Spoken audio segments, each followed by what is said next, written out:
So you say something along the lines of, I recently told my friends that I wish I were born a woman. And their reaction to it was, yeah, we know. James, do you not know that? Because we've known all along, which is strange because that's the exact same way that they reacted when I said, I think I might have an eating disorder.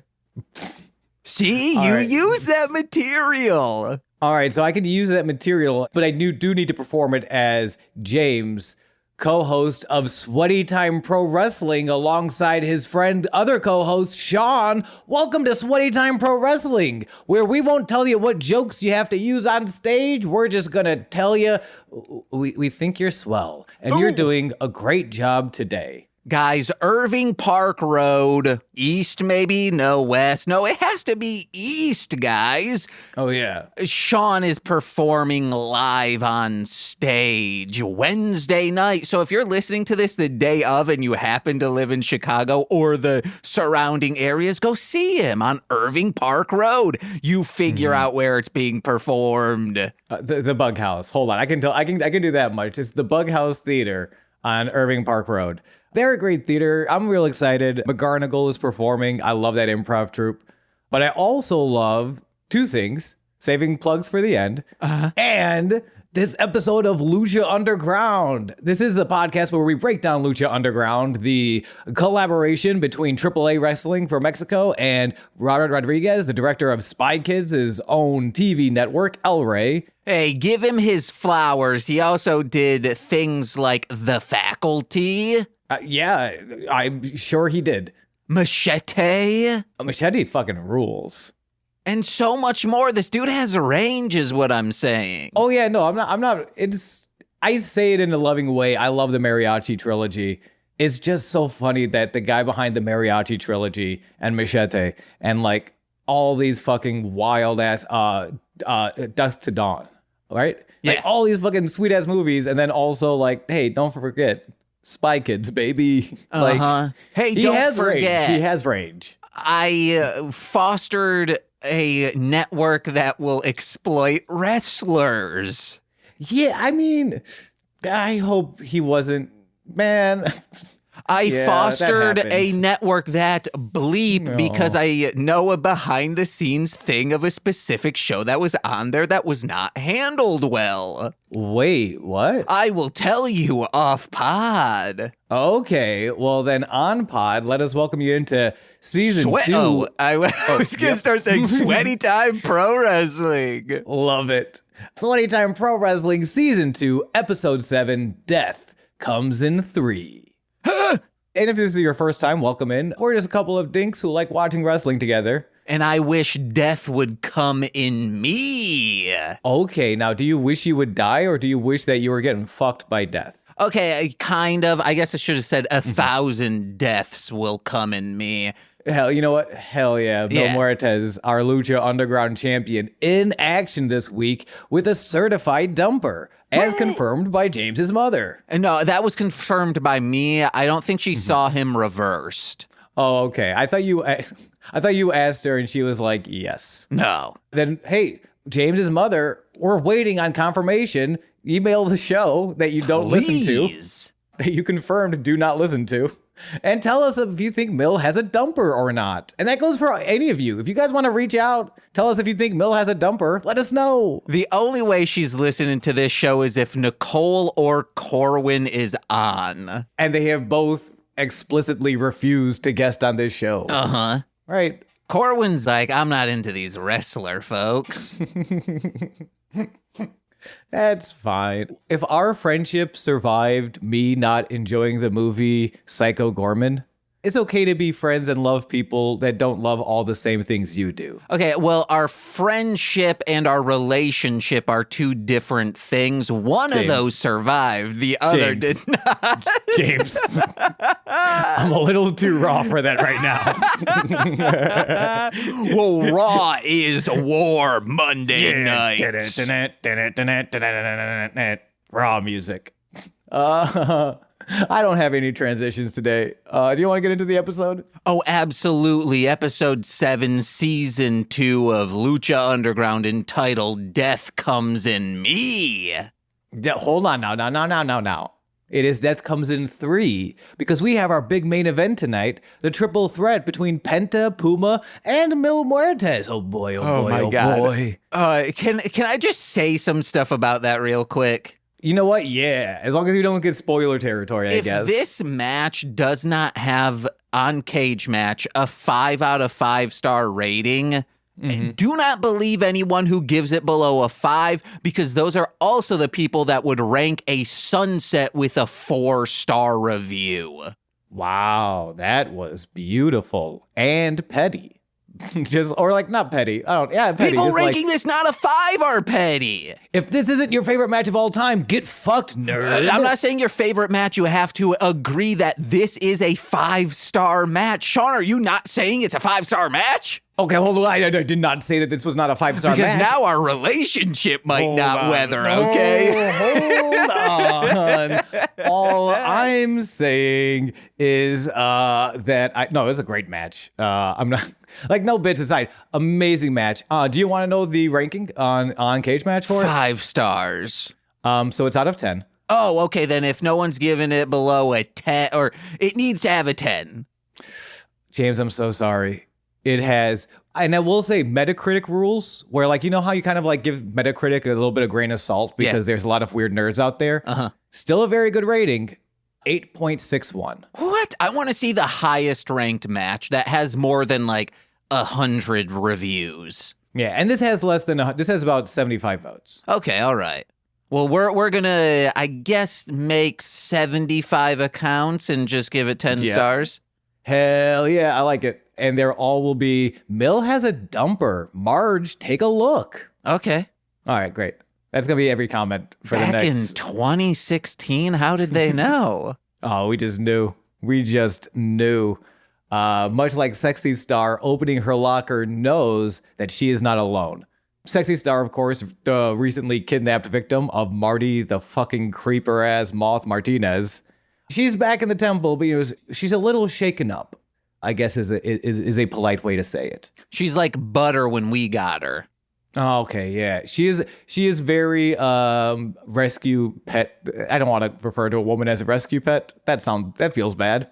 James, this feels bad. I mean, she got rescued. She did. But also she didn't. She was released back into nature. Actually, I think if an animal's been in captivity for a specific amount of time, you shouldn't release them back. They don't know anymore. Then you're like, James, this allegory also doesn't work as a woman. Okay, this is... It doesn't. I'm thinking of Star Trek. I think it's the 3rd or 4th movie where they need to steal whales. It's a fucking weird-ass movie. They just need to steal whales. They go from these oh no, we're being attacked and they need to find my friend, to the 4th movie. We got to steal a bunch of whales and nuclear secrets, or else we can't get back to the future. Steal whales sounds like don't know how to swim. Hey, because they just fall if it's made out of steel. Oh shit! Okay, yeah. It's like a Led Zeppelin. And then they go, this episode is not listenable, and I don't apologize for it. And it says, hey, Beastie Boys, you can't sample any of our tunes. Yeah. And then Diddy's like, but what about me, ooh-woo?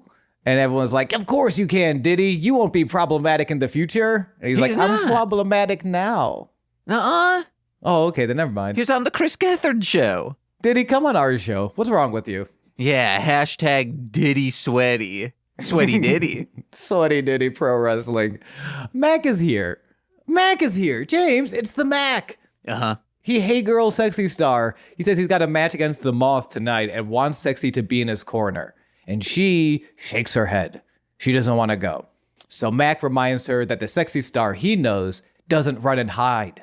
She's an ass kicker. So one slow nod and fist bump later, Sexy's in, baby.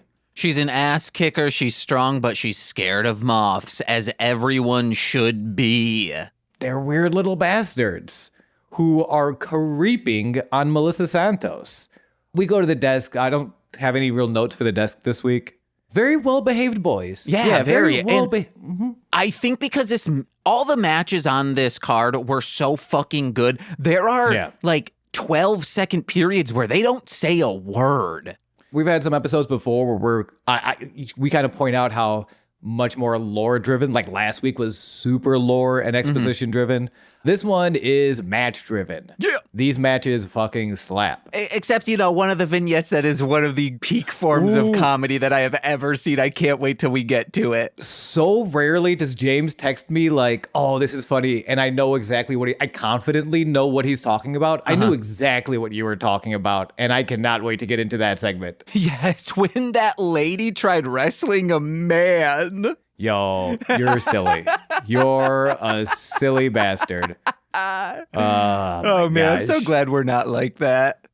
Yo, me too. Can I say truly me too? I know we had the for a long time listeners, if you listened 2 weeks ago, we had like a breakdown of like Alpha Sigma Omegas, and I'm like, I don't know what these are. And I will, like, it is becoming a mission of mine to at least understand it and just be grateful that that's not who I am. Yeah. I'm a Kappa Theta Beta, but Oh, okay. Is that a real thing? That would be a sorority. Oh, okay. Cool. We should start a sorority where we watch wrestling. Yes. Yeah. And then, like, if our favorites win, we do pillow fights. Yes. And you know who my favorite is? Who? Not Marty the fucking creep Moth Martinez. He is terrifying. Marty is already looking like a man trying to drink a Gatorade cooler like it's a normal cup. Because his front shirt, like imagine like if you picked up a Gatorade cooler and just tried to like, that people dump on coaches and you were to try and drink that. Yeah, you're like an unloved coach, so no one dumped it on you, so you have to pick it up and drink it yourself. And he's trying to gingerly drink it, but of course it's sloshing around and getting all over the front of his torso. That's how sweaty this man is, but he looks so good this season, and his wrestling has improved so much. Well, and his character, from going from like this comic relief kind of weirdo to an absolute, like, he's terrifying. I am afraid of Marty the Moth Martinez. And he's got the coolest Speedos in the game. Coolest Speedos in the game, as confirmed by Vampiro. And as we found out in the previous little segment, this match will be the Mac versus the Moth. Moth starts in the ring. The way Mac comes out, and as Melissa is announcing his name, just kind of waves her off. Not rudely, but just like in a, hey, I want to get this one started immediately. Fucking badass. The Mac is very cool. Yeah. Waves her off, storms the ring. Oh my gosh. Sexy is geeked on empowerment from Mac, which according to Matt Stryker, I think says Sexy is geeked on the empowerment Mac gives her, which is also how James makes me feel. So like, hey guys, get yourselves some friends. You can get addicted to their empowerment. Hell yeah. Thank you, James, for your sweet, sweet empowerment and all of the cocaine you supply me for to do this show. Yeah, I've been empowering myself kind of like I believe his name is the Abador in Batman. He's a villain that he just, in order to replenish his life force, he kills his family members and drinks their bone marrow. That's the kind of trip I've been on recently. Oh, so when I was getting geeked on your empowerment, the way you as a friend will like truly believe in me and tell me I'm doing okay, and like that, because you said family, this is not like a long scheme for you to drink my bone marrow and live forever. No. Right? I'm like literally geeking. You know how people would eat fish heads, but I'm just fostering a bunch of cows and slaughtering them. Not myself. Other people are doing that. Then I eat their meat. Okay. Cool. As long as my bone marrow is safe, our relationship, if not friendship, can continue. Sorry, listeners. I've been reading a lot of Batman recently. Hey, never apologize for reading Batman. That shit's cool. But what is also cool is that Marty is out of the larva comes the moth. That's something Stryker says. And I think you mean he came out of the locker room, okay? I think you mean he came in those cool fucking Speedos, because if I was wearing the coolest Speedos in the world, I'd be coming all the time. Gross. I think I've said this on some podcast. When I wear like the string bikinis that I own, which I fill them out. My ass is so muscular now to the point where Nicole is kind of upset about it.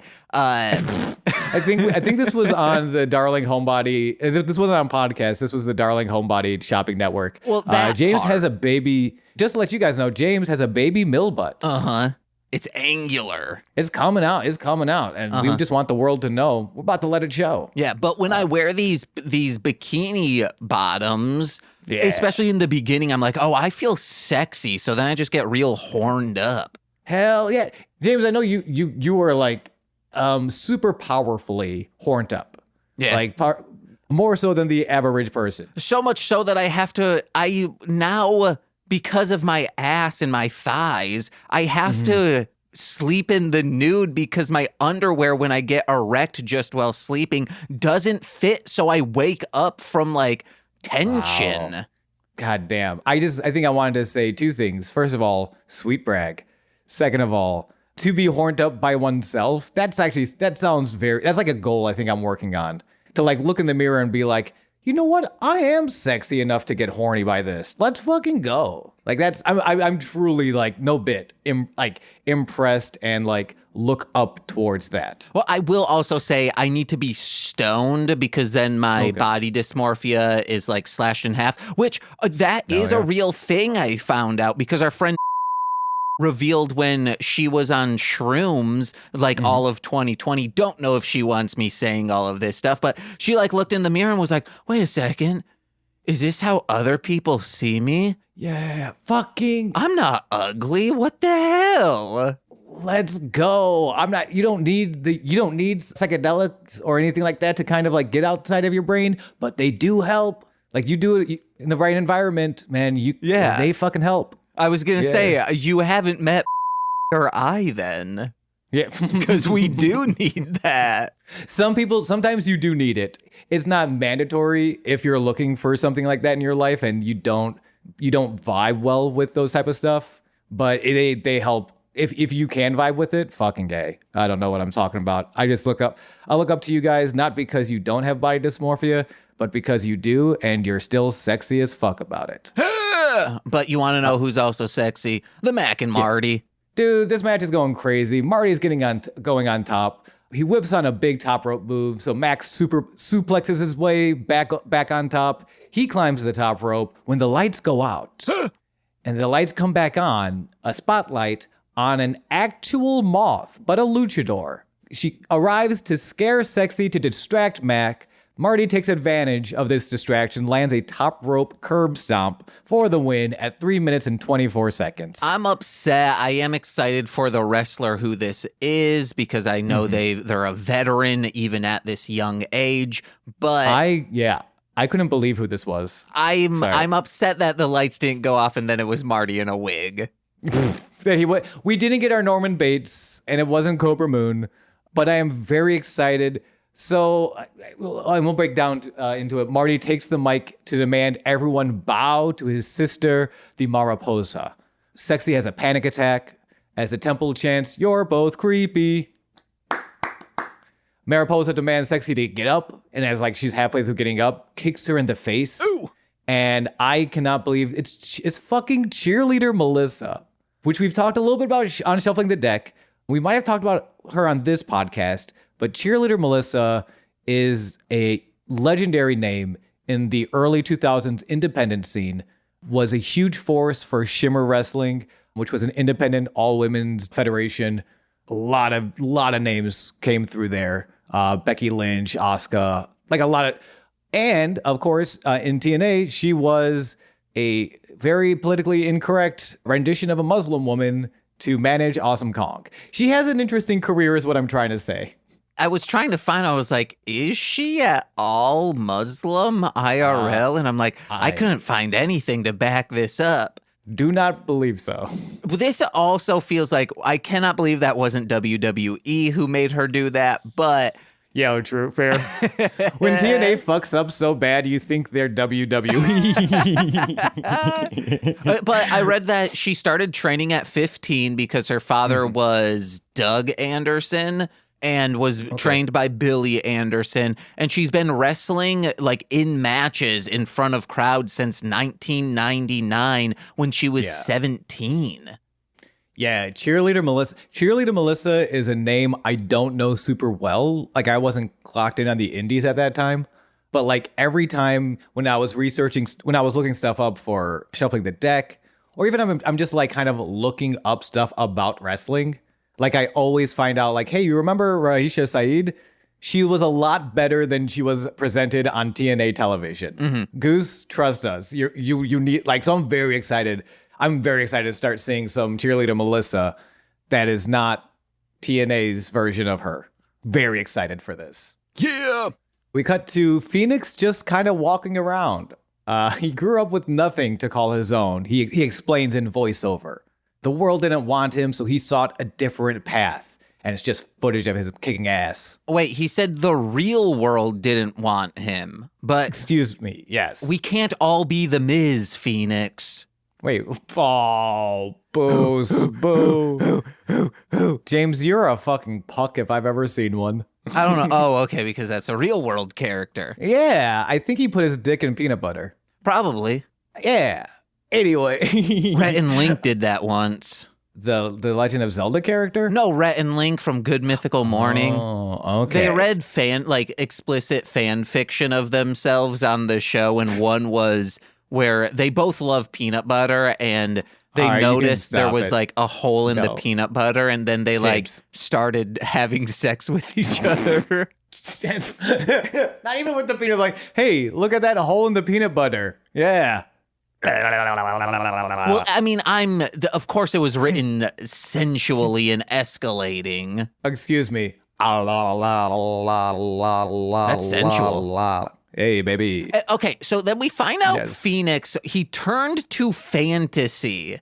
Yeah. Which means he was a sword and sorcery nerd that became an actual mythical beast, which means I might have a chance to become a Nilbog goblin. Okay, and I'll prove the disbelievers wrong, or at least, if all else fails, I can become a ghoulie in college. Wow.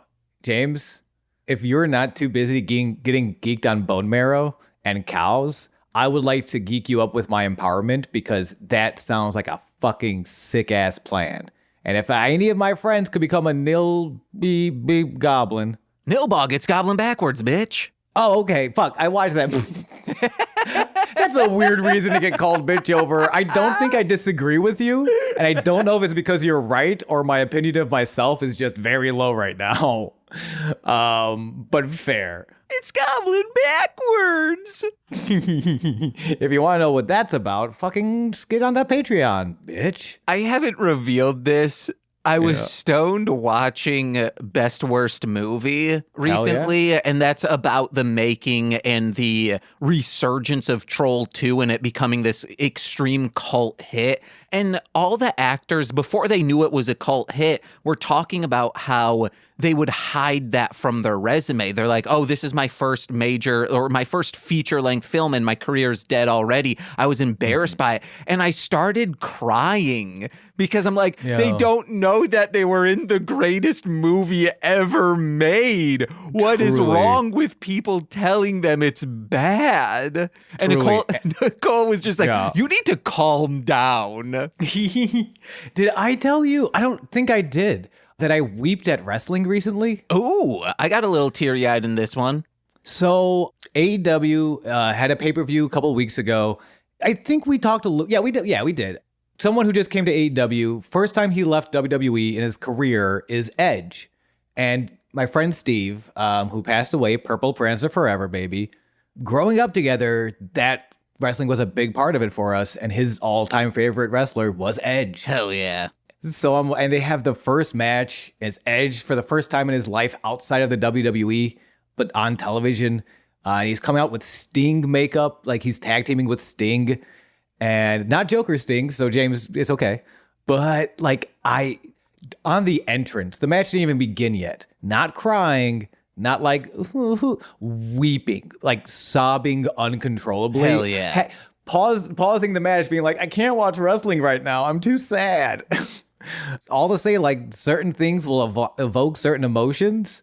And as long as you kind of maintain awareness and keep yourself grounded, fucking go for it every time. That's my opinion on it. And Edge was in Blade Runner's makeup, right?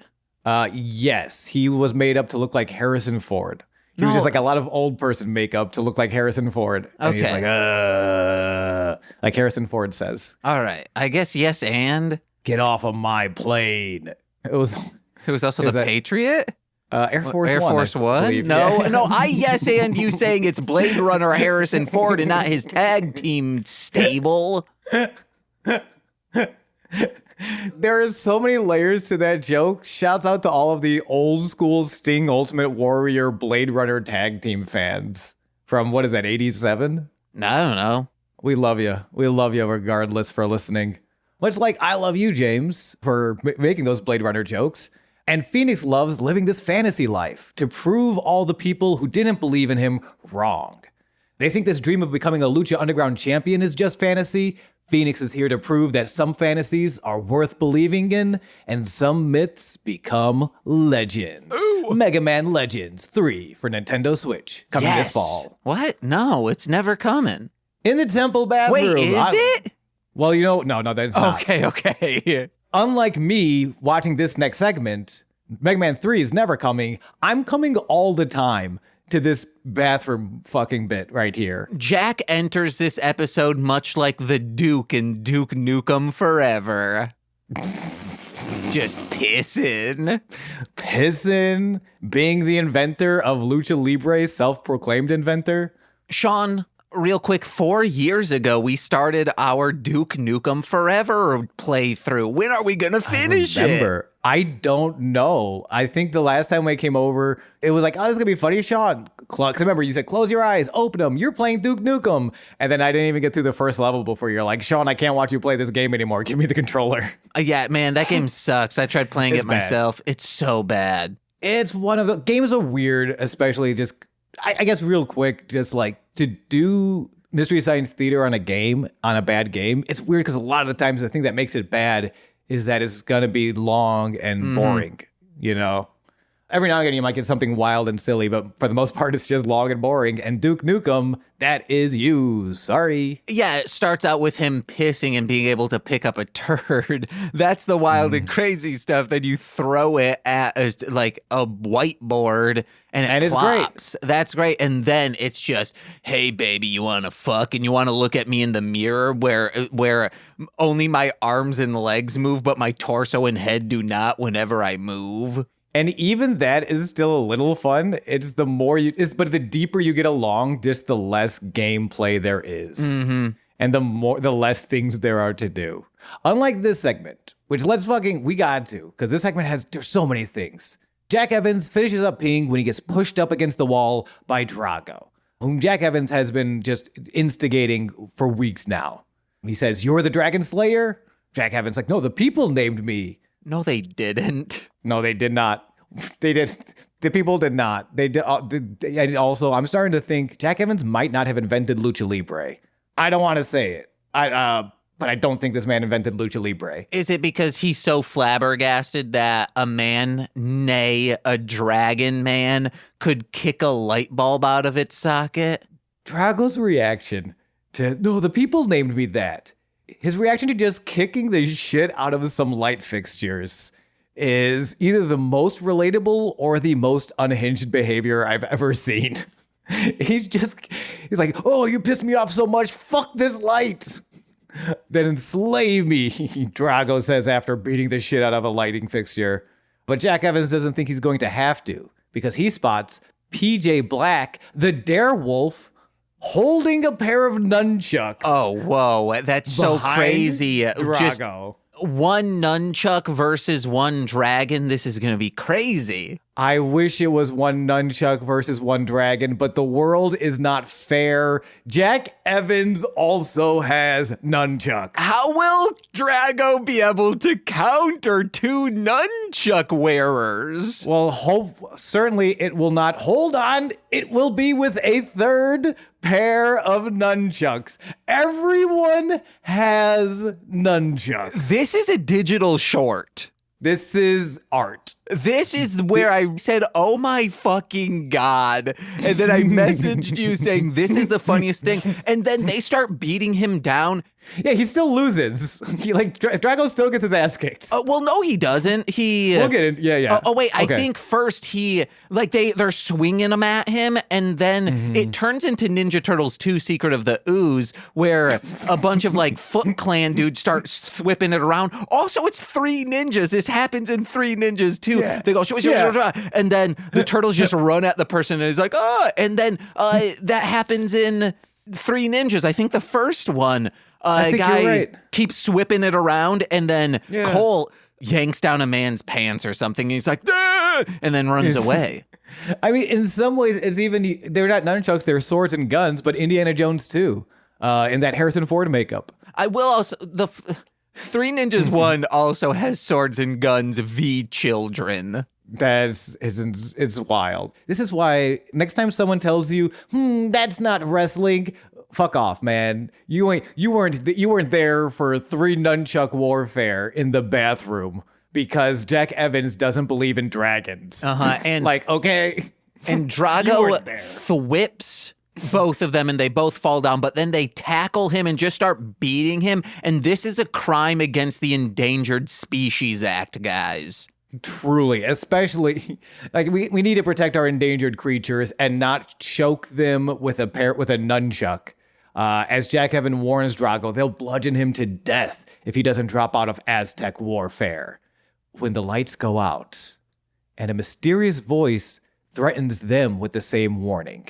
Does that mysterious voice, did he turn the lights out by kicking the fixtures? We can only imagine. The cowards did not show it, but he must have kicked the shit out of some lighting fixtures. The lights go out, and it is Aerostar with glow-in-the-dark nunchucks, motherfuckers. Wait, he had nunchucks too? Yes, he did. Okay, I was just focused on just his general vibe and look. I didn't notice that, and I was too busy writing enemies to friends. Sam and R2 Shelby 2 would love this arc. Truly, friends to rivals to back to friends, helping each other with nunchucks. This is wrestling. This is wrestling. Our second match of the night. We still have to get to the second match of the night. That's the third match, okay? Because there was a match with nunchucks. Hell yeah, in the bathroom, because Jack Evans doesn't believe in dragons. You could hear Hernandez cowering from miles away with all those nunchucks going. Just real Scooby-Doo teeth shattering. It's great. No disqualification. Cage versus Mundo. These guys have been going at it for weeks now.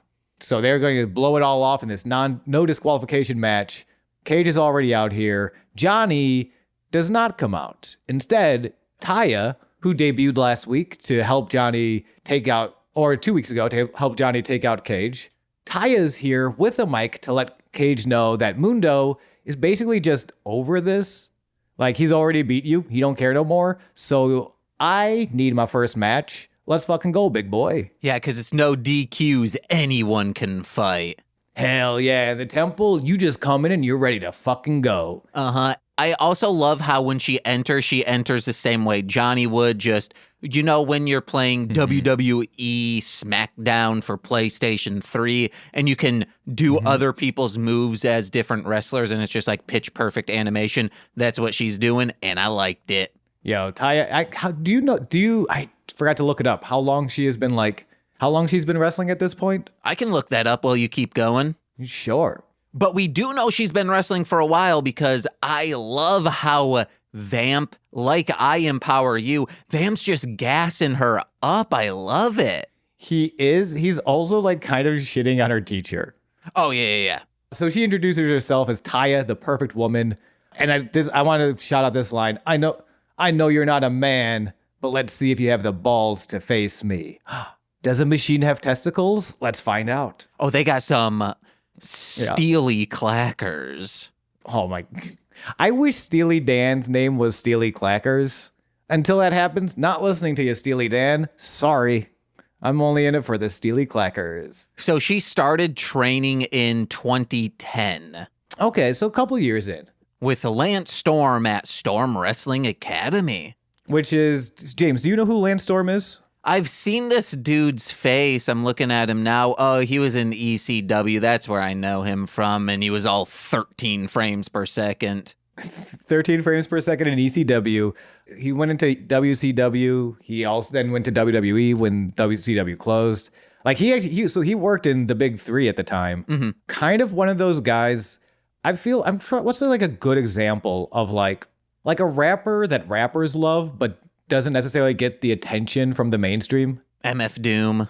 MF Doom is a great example. Sean Price. Yeah. Dude, he's kind of the Sean Price of wrestling in a lot of ways. But who also then went on after retiring, opened this school that by all accounts, amazing. Like one of the best teachers to ever do it.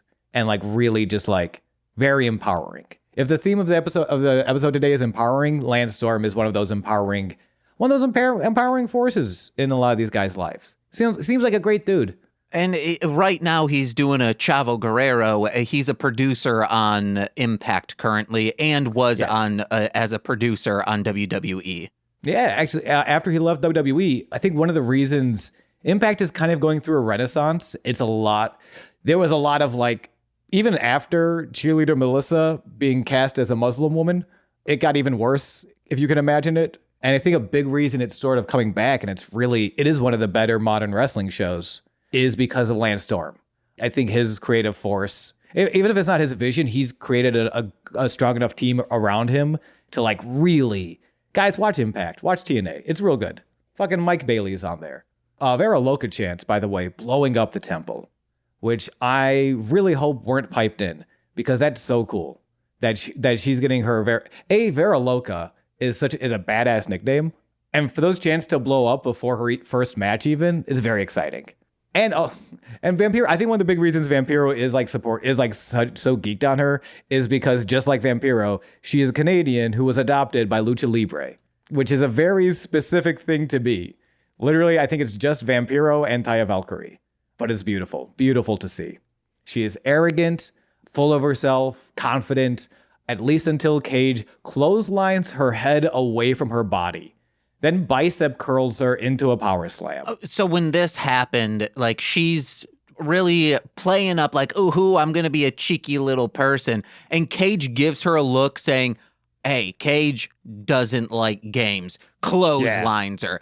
And also Cage curls a woman like a set of weights. Yes, he does. And he's done that, to be fair, he's done that to like Puma and like other. If he can curl you, he will curl you. Yeah. That's just children who are kind of a little too antsy crossing the street. Cage will fucking curl you like a set of weights. If you're, as much as I don't agree with the Dominator, James's idea to torture dogs into obedience, emotionally, not physically, I would agree with Cage bicep curling dogs until they calmed down. Cage is a fucking machine, baby. Or until they learn that they are the submissive. Yes. Or until they learn. You're not supposed to say yes. Now it's bad. I know, but I didn't know how else to segue into the rest of these notes. Just like we all need to learn that no DQ means Taya can punch Cage in the nuts and get some great offense in. Like, I don't know, growing up in the 90s, I'm used to like nut shot and then nothing. But this is like nut shot, tornado DDT, double knees in the corner. Like Taya looks great. Taya's been great, I guess is what I'm trying to say. Because I love her work now. I love her work then watching Lucha Underground. For them to get Taya Valkyrie at this point is so fucking cool. Matt's putting over her trainer. Matt Stryker's like, Lance Storm, pretty cool guy. Vampiro says, I'm sorry, but Lance Storm's got nothing to do with her success. Long pause. It's the fact that she's from Canada and went to Mexico, just like me, Vampiro. If he said that, I would be all right with it. But instead, he just says, Lance Storm has got nothing to do with her success. And there is a long pause. And then Matt Stryker says, okay. Holy shit, Sean. Yes. I'm on her Wikipedia, and she starred in the movie Taya Night Warrior 2. No, we can't. We simply cannot. Outside the ring, Cage blocks a lead pipe, power bombs Taya first into the balcony barricade, then into the ring post. And the camera catches it for a second, and I'm not mad at her. Actually, I kind of really like it. There is like a flash of a smirk on her face after she takes the barricade spot. Like, yo, my first match, I'm fucking killing it. Yeah. And like, she is. I'm totally, you know what? That's fair. It's like watching. It's like when the actor you like on Saturday Night Live kind of breaks in the sketch. You're not mad at him. You're just like, hey, I'm glad you're having fun. I prefer you're it. Fucking killing it. Yeah, truly. Cage sets up 2 tables outside for his signature superplex. So Taya's in the ring from the inside to the outside through these tables. Holy fucking shit.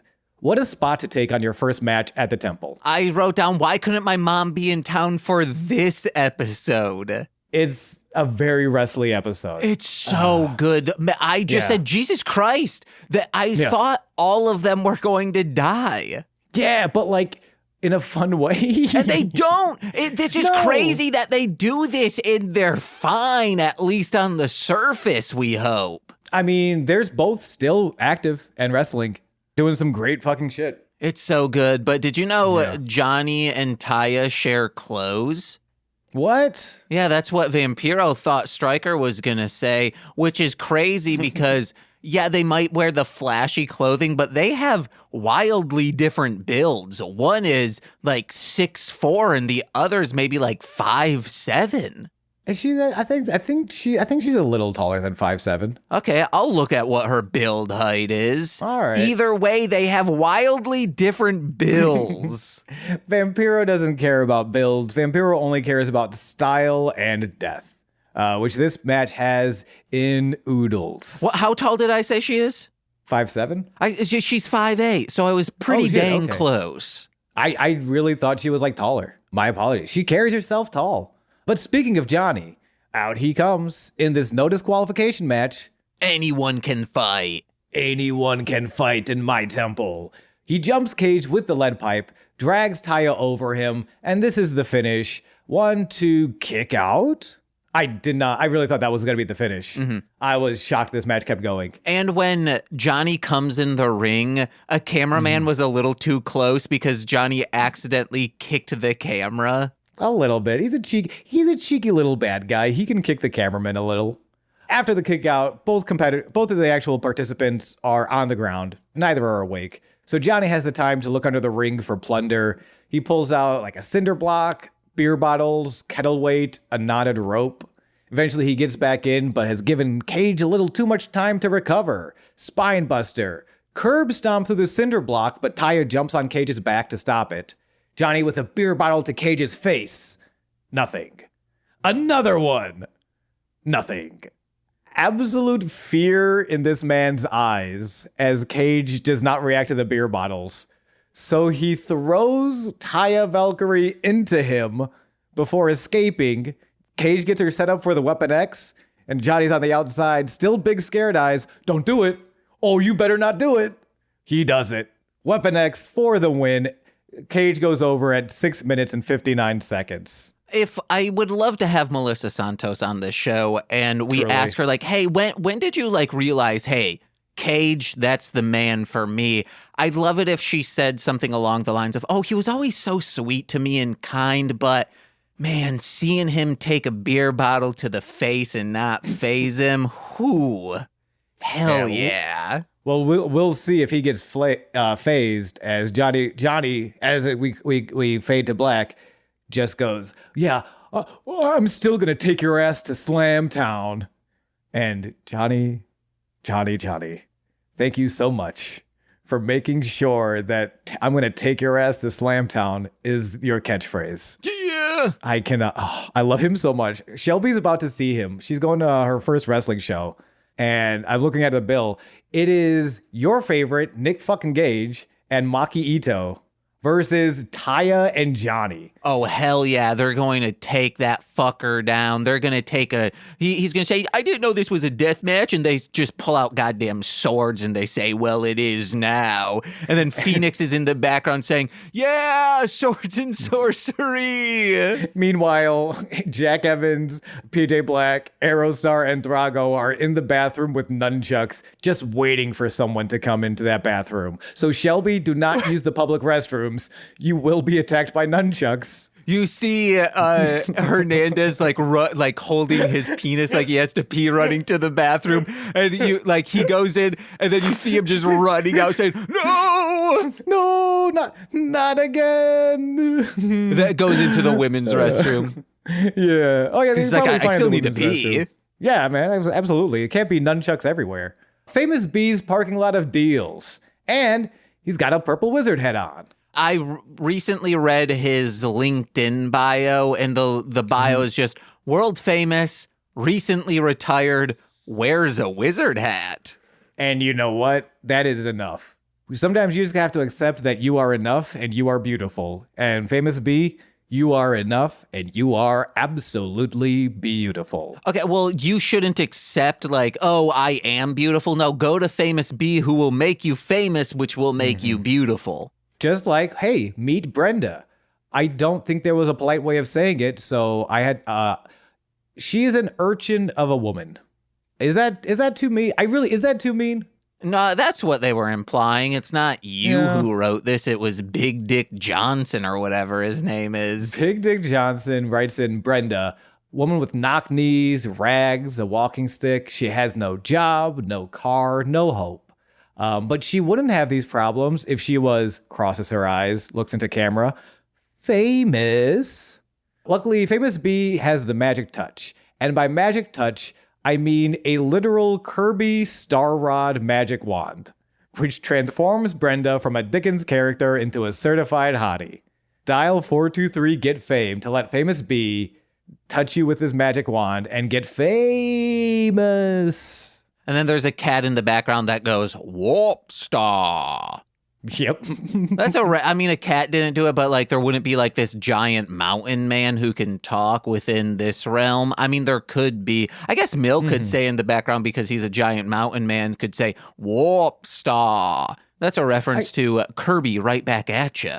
I was going to say, I could also see Mill just being a King Diddy, like where he becomes a good guy by the end. And he's just sort of like, hey, Kirby. Or, hey, I guess Phoenix would be Kirby in this instance. Yeah. Anyway. I have also been reading the manga of Kirby, and I was like, no, he would never become a DDD character because he is a straight up moron in that comic. Oh, no. Which, I mean, we talked about it on Citizens of Townsville Z. On the Patreon you can listen to. If done well, it changes the tone. But if your villain is just a big old doofus, you can do it beautifully. Yeah, but I don't want Mill to be a doofus. No, unless he's a himbo. Unless they like really flip the tone, like it would have to be, it would suck if they kept the tone and they just kind of like killed Mill like that. But if everything was just very silly, I could still be afraid of a doofus. I guess a powerful doofus could still be scary. But he has to be a himbo, take that mask off. He has long locks come down, and you're like, oh my God. Oh my God. Well, speaking of coming down, how about coming out of Katrina's office? We get a scene in the hallway. I think this is a continuation of the scene from last week, because it's Evilise coming out of Katrina's office with good news and bad news for the Odd Throuple. Good news, they have their rematch next week for the trio's titles against the Disciples of Death. Bad news, if they lose, they're on the open road again. They are out of the temple. What? Huh? Squabble, squabble, squabble. And in a moment, like character development for Evilise, she does not squabble. She calms down the situation. She's like, hey, we've got no other option other than to man up. And then she fucking confidently walks off like, yeah, we got this. And Helico's like, hey, yeah, okay, well, she's your girlfriend. And then Son of Havoc's like, hey, ex-girlfriend. Which I don't know why that's like a point of pride to argue, but I love that Son of Havoc is the kind of guy to be like, whoa, ex-girlfriend, dude. Let's go. Next week, trio's titles are on the line. I'm calling it. I think they're going to win this time. I hope so. Because we haven't seen the Disciples of Death in so long, and they're such minor characters, it feels like. You gotta put these in the forefront, and then another stable of 3 will come to rise to the ranks. Well, truly, man. And you've done such a good job of making the Odd Thruple stars on this television show. Like, yeah, you kind of like, part of making stars is also protecting your stars, and like, they're your champions. Get them on there. Who would you rather see rise to the challenge to take them down? Phoenix, Aerostar, and Drago, or Phoenix, Penta, and Puma? Ooh, I thought this was going to be really easy until Phoenix was in both. Because so I think he's hard. going to take the championship, and then his eyes are then going to be set on having both. Having the trios and the heavyweight Lucha Underground championship. And then he's going to have both, and he's going to be so cool. And then he's going to say, hey, guess what? I'm taking that gift of the gods. And people are like, no, you can't have that. And he says, I'll beat myself in the ring, okay? And then he just starts jacking off in the middle. Okay, this went from a very... I'm sorry. I realized like when I said... But I didn't think it was going there. Then I said when I beat myself in the ring, I was like, how would that happen? He can't pin himself. Okay, I guess he's just jazzing all over. Don't be sorry for creating art, James. Never be sorry for creating art. Well, if Phoenix is... we need to find out who he's going to beat for that title in our main event 3-way match. Do you like how I got out of answering that trios question? Yeah. Main event 3-way match. It is Prince Puma versus Pentagon Jr. versus Mil Muertes for the Lucha Underground Championship. Stryker is breaking down the 3 main threads of this match. Mil wants revenge against the man who broke his arm. Puma is looking for redemption against the man who took his title. And Penta is looking to ascend and hit that next level, become a champion. Vampiro also, like they're comparing Puma to Penta, and Vampiro's like, one has darkness, one has hatred, one has violence. The other guy's dressed like a Puma. Yeah, I had that written down too. Yeah, Vampiro, as well behaved as he was at the desk, is being a little petty bitch the entire episode. It's the Zach Bagans glasses. It's those Zach Bagan glasses. They're making our sweet Vampiro so petty, and it's great, actually. It's actually great. Penta and Puma put aside their differences. This match, I took a lot of notes. It's a great match. This match is, as good as all the other matches were, this match is insane. It's a 10 out of 10, 5 out of 5, or if you're thinking of amplifiers, 11 out of 10. Truly. This shit will blow out your head fucking... I love... This is Spinal Tap and this match. And I don't have a good joke like James did to compare the two. I just love both of these things very much. Imagine witnessing this live. Oh my God. Especially, this match goes all over the fucking arena, or temple, I should say. And just like you could have a Puma in your lap while you're watching this match. You could have purchased merchandise still cellophane wrapped from the merch table before the event, and then, oh my God, I might get it signed. Yeah, signed in sweat, because you hand it to Puma when he's in the crowd, and he takes it from you and starts beating Pentagon Jr. with a shirt wrapped in plastic. It's... So wait, did that actually? Oh my! Yes, so that happened. I had to rewind because shit. I'm like, did he pick up someone's purse? But no, I saw someone hand something to it, and it's floppy, so it looks like, you know, when you get a new shirt and it's in like a bag. Hey, you know who's never floppy in the ring? Phoenix, when he's beating himself. No, he gets a little floppy as he bathes in the afterglow. Yeah, well, after the match, sure. We all knew. This match is insane. I missed that. I'm glad you caught that. They really go all over the place. I'll make it the GIF for this episode. Awesome. Hell yeah. Penta and Puma are putting aside their differences to take it to Mil. It's a good plan until the double clothesline knocks them both on their asses. Ow. And Mil goes on a manhandling world tour, stacking and dumping these bags of sand like men. It's so good. Penta's trying to build momentum. Mil topes him. Now the fight's outside. And in the bleachers, Puma fires up. super kicks Mill before walking the handrail to Hurricane Rana Penta. Like, the handrail going down. It's very weird that this has never been brought up. I was looking at Puma, aka Ricochet, on who he was trained by. I was like, wait, that move looks familiar, and it makes sense now. He was trained by Sonic T. Hedgehog.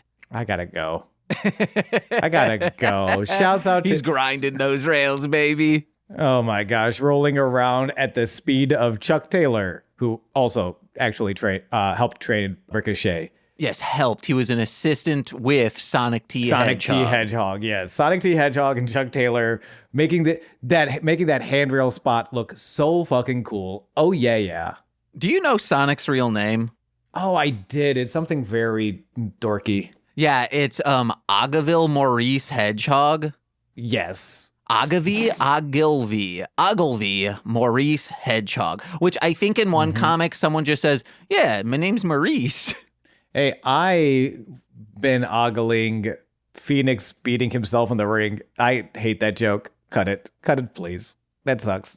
But did you get it?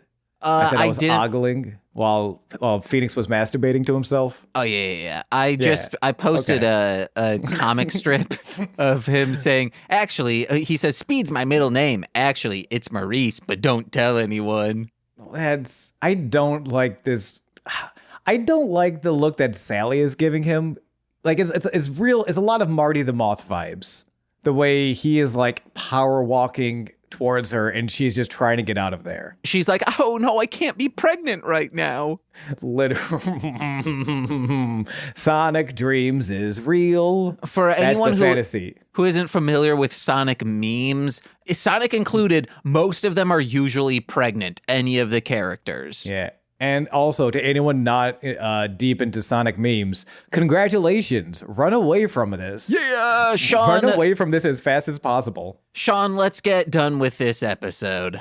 They're back in the ring. Penta's sling blades give him the momentum for a tope con giro to Mil Muertes, in turn giving Puma enough time to recover and hit a tope con giro of his own, which then gives Penta enough time to hit another tope con giro out of his own, which then gives Puma enough time. They just won't stop toping this poor man. Like, Mil just cannot catch a break with these fucking topes. Is that when they kick him? This is when they're diving on him on the outside. The four dives in a row. Man, because when they start super kicking him in the face, that was like, it made it feel very video game-esque, and you're trying to take down a Goliath of two people. Like, we have to Marvel Ultimate Alliance, do some crazy maneuvers. It just, man, it's so good. The super kick party, shouts out to the Young Bucks. But Matt Stryker calls the super kick party very, very, very powerful moment. Unfortunately, not quite enough. Penta's looking for the sacrifice arm breaker, and he is interrupted by getting speared in half by Mil. It's like not another teen movie up in here.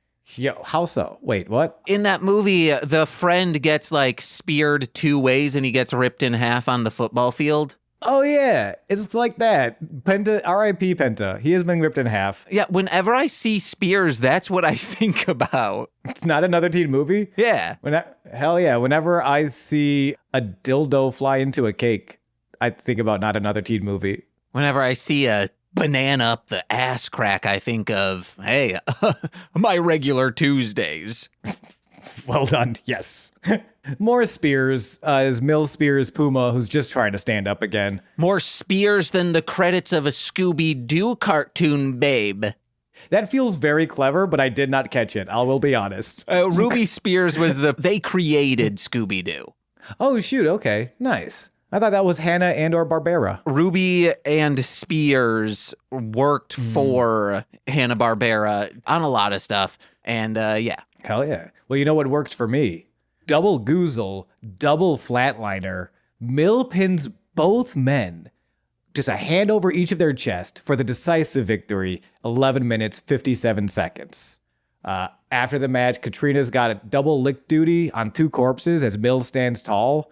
However, Phoenix stands even taller on the top of the ramp.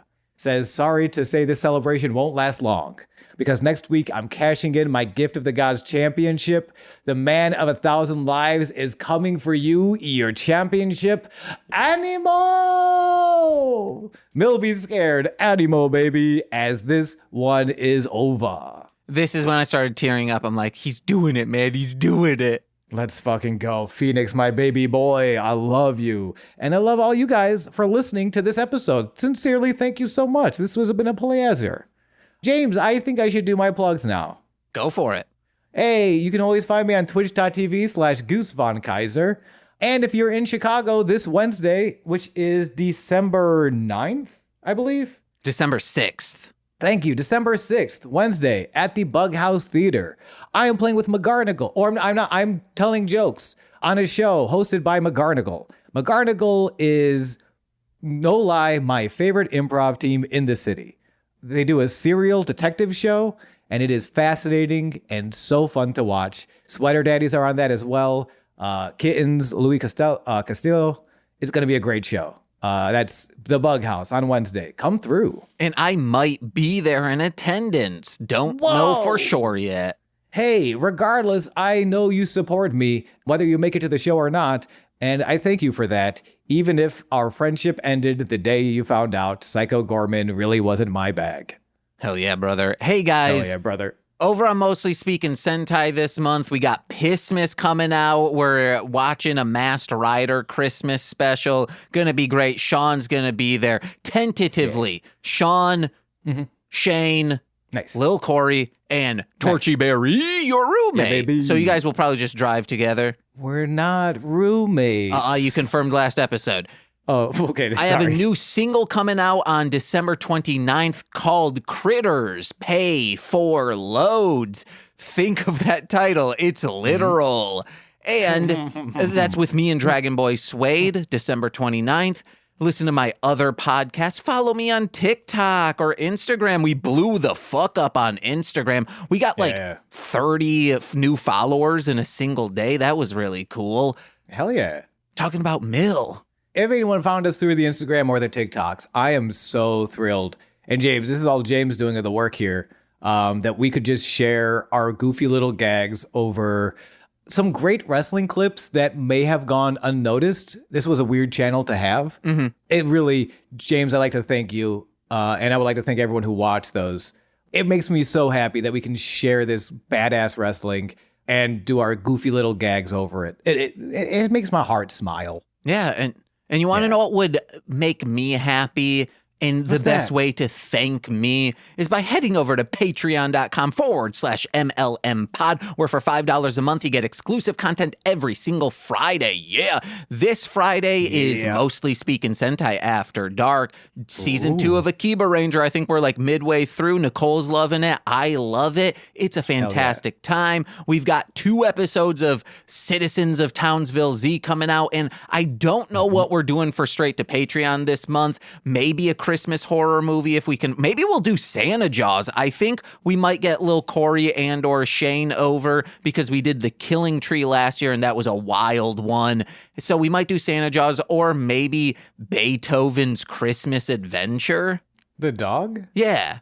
Let's go. Because we did Ernest Saves Christmas last week with This Existed, Corey and I, and we brought up the Beethoven movie, so that might happen. But if not, we'll figure it out. But Pissmas, and on the 21st is our annual call-in show for Mostly Speaking Sentai. Should have said this while talking about Mostly Speaking Sentai, but that's on the 21st. You can call in live on Twitch. It's going to be a great time. And if you're a $10 patron, you get exclusive content every single month, as well as the weekly content, and you get shout outs on every single free feed podcast. So let's begin with those, starting with Steve F., Eric Berry of Ranger Command Power Hour, Alex Z, the Waz, Orion, Jordan B, the Chaos Witch, my Bickle brother in common law, Joshua Jakis, Steve Barnes, a sweet child of time, and Intro Void, my mother, Lil Corey's BFF and now former roommate Shane, that fed, twitch.tv/Core Winning, it's Core Win, and from the ROM Complex, as well as Formulaic, a podcast in script writing. It's twitch.tv/R2Shelby2. And I've been James. And I have been Sean. This has been Sweaty Time Pro Wrestling. Purple Prancer forever. Bye.